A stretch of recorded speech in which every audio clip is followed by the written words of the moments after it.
My dear friends, remember this also. Do not waste your words to people who only deserve your silence.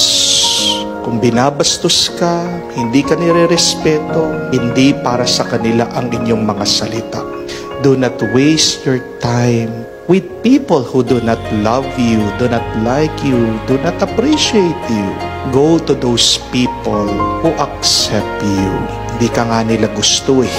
And nothing you will do or say will change their minds and their hearts. Dahil maraming taong matigas ang ulo, matigas ang puso.